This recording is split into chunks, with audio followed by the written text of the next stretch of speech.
चलिए दोस्तों, तो इस वीडियो में हम जानेंगे कि ये जो गणना प्रपत्र भारत निर्वाचन आयोग की तरफ से भरे जा रहे हैं उनको हमें कैसे फिल करना है, कैसे उनमें डेटा की एंट्री करनी है और कैसे हम जानेंगे कि वोटर आईडी की जो लिस्ट है 2003 की उसको कहाँ से डाउनलोड करेंगे। तो वो सब आज इस वीडियो में हम देखने वाले हैं। अंत तक बने रहें हमारे वीडियो के साथ। तो चलिए, तो दोस्तों सबसे पहले हम देखेंगे कि ये जो फॉर्म है इसको हम कैसे फिलअप करेंगे। तो इसको फिलअप करने के लिए आप देखें दोस्तों, हम इसको 3 सेक्शन में बांट सकते हैं, 1, 2 और 3। देखिए, जो पहला सेक्शन है, पहला सेक्शन सभी के लिए कंपलसरी है। इस पहले सेक्शन में हमें क्या करना है कि जैसे ऊपर जिसका भी यहाँ पे फ़ोटो आया हुआ है, जिसका भी नाम यहाँ पर आया हुआ है, सबसे पहले उसी की क्या करेंगे, जन्म तिथि भर देंगे यहाँ पर। और उसके बाद आधार संख्या आप चाहें तो भर सकते हैं, छोड़ भी सकते हैं क्योंकि वैकल्पिक लिखा हुआ है। देन उसी का मोबाइल नंबर, उसके पिता का नाम, अगर पिता की इपिक नंबर जो है, जो वोटर आईडी कार्ड पे जो नंबर होता है KGM वगैरह करके, अगर वो नंबर है तो उसको डाल देंगे। माता का नाम डाल देंगे। माता की भी इपिक संख्या अगर आपके पास उपलब्ध है, वोटर आईडी कार्ड है, तो आप उससे देखकर लिख सकते हैं। पत्नी या पति का नाम, अगर मैरिड है तो वो लिख सकते हैं, और उनका भी इपिक संख्या अगर आप लिखना चाहें तो वो भी लिख सकते हैं। यानी जिन जिन के पास अगर सामने ये लिखा है वैकल्पिक है या यदि उपलब्ध हो, तो उनको आप लिख भी सकते हैं और छोड़ भी सकते हैं। लेकिन बेहतर रहेगा कि अगर आपके पास मौजूद हैं वो सब चीज़ें, वो आप उनको ज़रूर लिखें। अब देखिए, जिनका भी यहाँ फ़ोटो है, अगर उनका नाम 2003, ये दूसरे सेक्शन में 2003 वाली वोटर लिस्ट में था, ठीक है, जब 2003 में या 2 में जो भी SIR हुआ था उसकी लिस्ट में अगर नाम था, यानी उन्होंने तब वोट डाली थी, तब आप सेक्शन नंबर 2 को फिल करेंगे। यानी अगर आपका नाम उस लिस्ट में 2003 वाली में मौजूद है तो उसी के अनुसार इस पूरे सेक्शन नंबर 2 को हम भरेंगे। लेकिन अगर आपका 2003 वाली लिस्ट में नाम नहीं है, तब आप सेक्शन नंबर 2 को फिल नहीं करेंगे, छोड़ देंगे। फिर क्या करेंगे, फिर आप सेक्शन नंबर 3 की तरफ जाएंगे और सेक्शन नंबर 3 में डिटेल किसकी भरेंगे, यानी आपके घर में से जिसका भी नाम 2003 वाली वोटर लिस्ट में था, यानी आपके पिताजी का हो, माताजी का हो, दादाजी का हो या दादी जी का हो, इन चारों में से किसी का भी नाम अगर उस समय 2003 वाली लिस्ट में था तो उनकी डिटेल को उस लिस्ट के अनुसार हम भर देंगे। जैसा जैसा उस लिस्ट में दिया गया है वैसा वैसा भर देंगे, ठीक है। और अगर उनका वोटर आईडी कार्ड आपके पास उपलब्ध है तो वोटर आईडी कार्ड से देख के भी सेक्शन को भर देंगे।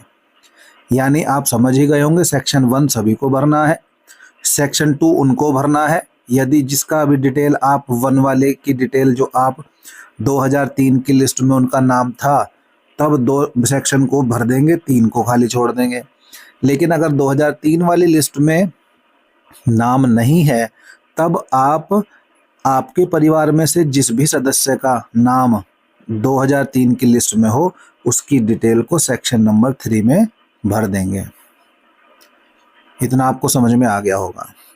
यानी सेक्शन 2 कब करना है, सेक्शन 2 तब भरना है जब 2003 वाली लिस्ट में आपका नाम है, और अगर आपका नाम सेक्शन 2003 वाली लिस्ट में नहीं है तब आप सेक्शन 3 को भरें, 2 को छोड़ दें। कोई भी कठिनाई नहीं है, बहुत इजी फॉर्म है और भरना जरूर है। और देखिए, एक सुझाव मैं अपनी तरफ से आपको देना चाहूँगा कि इस फॉर्म को जब भरें तो क्योंकि ये फॉर्म गलती होने पर दोबारा फॉर्म उपलब्ध नहीं हो सकता, इसलिए आप बेहतर रहेगा कि इन दोनों फॉर्म की एक एक कॉपी आप निकाल लें।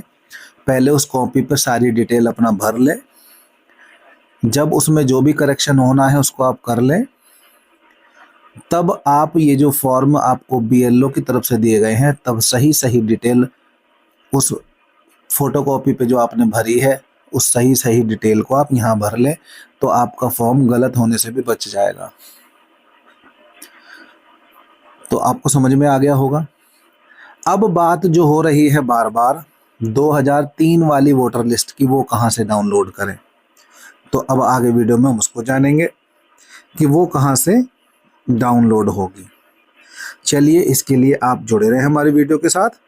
चलिए अब हम देखते हैं, अब सीधे जाते हैं हम कहाँ, हम सीधे जाएंगे अपने गूगल में। चाहे तो आप क्रोम ब्राउज़र ओपन कर लें, चाहे गूगल आप ओपन कर लें, और वहाँ पर लिखें सरकारी CSC। देखिए मेरी स्क्रीन पर लिखा हुआ भी आ रहा है क्योंकि मैंने पहले यूज़ किया था। तो सरकारी CSC पे टैप कर देंगे। अब सरकारी CSC पे टैप करने के बाद आप देखेंगे कि यहाँ ये जो पहले नंबर पे जो आ रहा है, या तो आप इस पे टैप कर लेंगे, या ठीक इसके नीचे यहीं देखिए सरकारी काम लिखा हुआ आ रहा है। ठीक है, ये जो सरकारी काम लिखा हुआ आ रहा है, आप इस पे भी टैप कर सकते हैं। सीधा इस पे टैप करेंगे तो आप देखें इस तरीके से खुल जाएगा, आप देख सकते हैं। अब इस तरीके से जब खुलेगा तो आप देखेंगे सबसे पहले ही नंबर पर आ रहा होगा, ये देखिए ऐड आ गया यहाँ पे। इसको थोड़ा स्क्रॉल कर देंगे, स्क्रॉल करके ऊपर चले जाएंगे तो पहले ही ऑप्शन पे आ रहा है ये SIR, विशेष गहन पुनर्निरीक्षण SIR है ना। इस पे क्लिक कर देंगे। चलिए जैसे हम इस पे क्लिक करते हैं तो फिर से देखिए आपको ऐड आएगा, तो ऐड को इसको बंद कर देंगे। यहाँ कोने पे आ रहा है, चलिए ऐड काफ़ी आते हैं इस साइड पे। हाँ, अब देखिए यहाँ पर आ रहा है उत्तर प्रदेश, इस उत्तर प्रदेश पे क्लिक कर देंगे। अब आप देख सकते हैं, देखिए मैं थोड़ा बड़ा कर देता हूँ इसको, ये देखिए अब इस तरीके से आ रहा है इलेक्टर रोल PDF 2003, और यही हमें चाहिए। हम क्या करेंगे, अपने डिस्ट्रिक्ट को सेलेक्ट कर लेंगे यहाँ से, जो भी आपका डिस्ट्रिक्ट रहे। ठीक है, 2003 में आपका डिस्ट्रिक्ट जो भी रहे, जैसे देखिए हापुड़ डिस्ट्रिक्ट वाले हैं, वो हापुड़ को इसमें सर्च करेंगे। हापुड़ तब तक डिस्ट्रिक्ट बना ही नहीं था 2003 में। तो हम क्या करेंगे, जितने भी हापुड़ के लोग हैं वो क्या करेंगे, गाजियाबाद को सेलेक्ट कर लेंगे। उसके बाद आ रहा है, आप देखें दूसरा ऑप्शन जो आ रहा है वो आ रहा है सेलेक्ट AC का।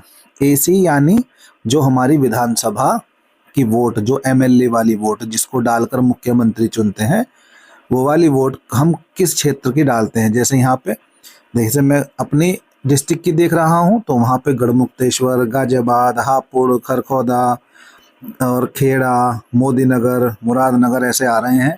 तो मैं इसमें से जैसे आपकी जो भी हो आप उसको चूज़ कर लें। जैसे मैं यहाँ पे गढ़मुक्तेश्वर चूज़ कर लेता हूँ।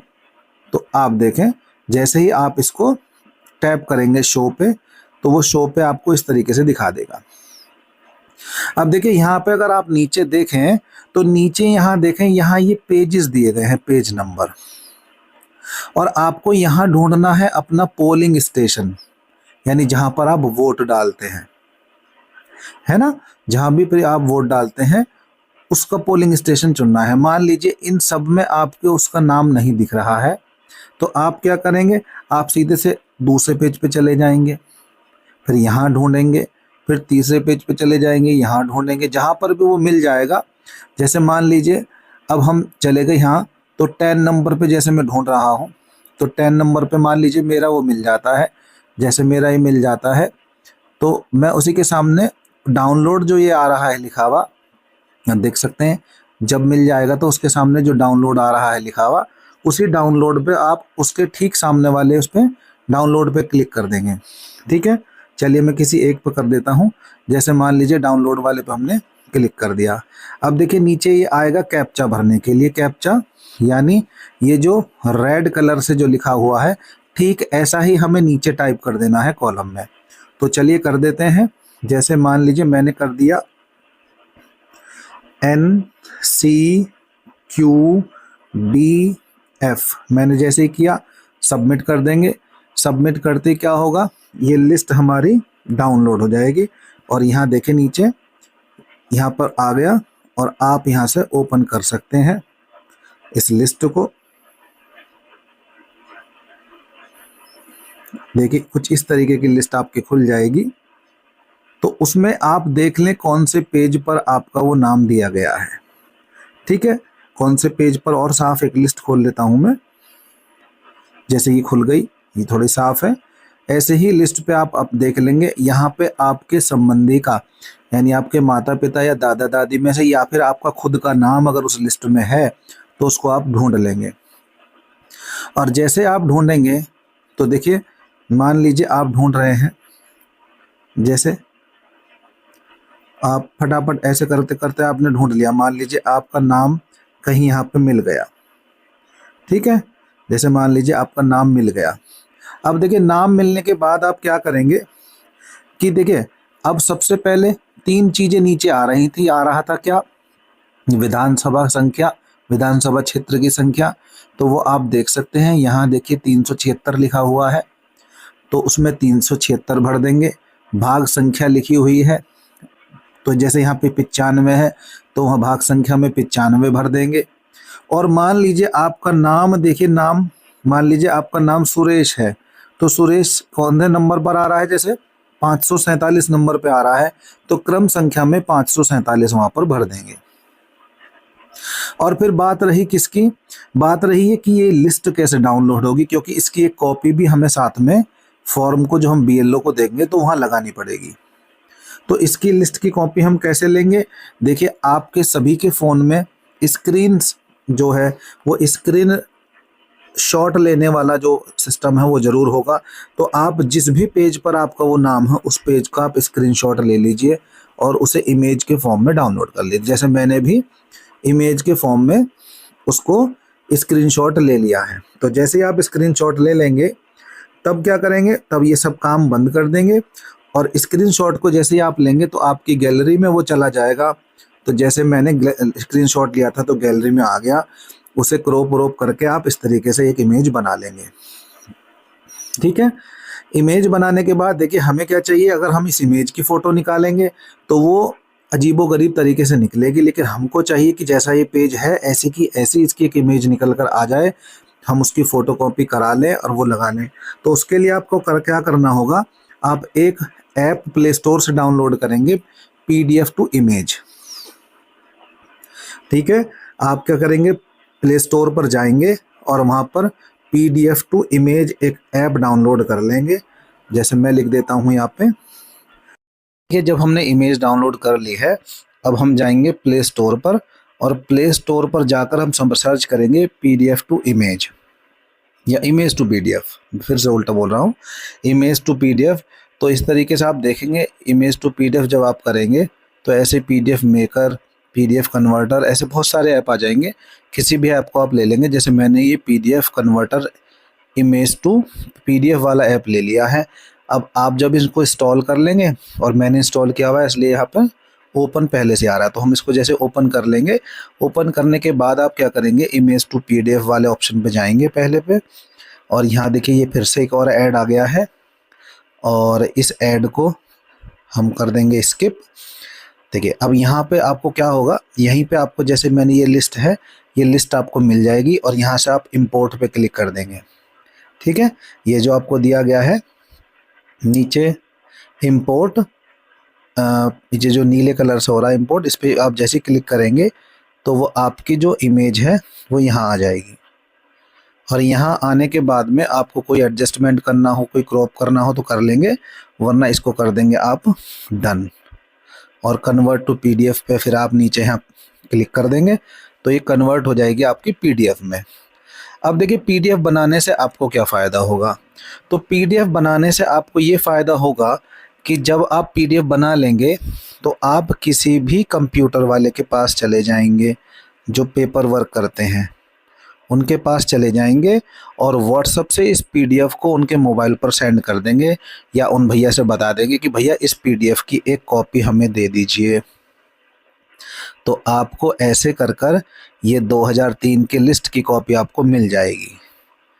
और हमें सारी पूरी वो लिस्ट डाउनलोड नहीं करनी, हमें केवल उसी पेज की करनी है जिस पेज पर हमारे संबंधी का या हमारा नाम हमें वोटर लिस्ट में मिला था। बस उसी की कॉपी आपको लगानी है, उसकी कॉपी हम लगा देंगे, फॉर्म को हम भर देंगे, हमारा फॉर्म हो जाएगा फिलअप, तो हमारी जिम्मेदारी हो जाएगी पूरी। तो इस तरीके से आई होप आपको ये सारा प्रोसेस समझ में आ गया होगा।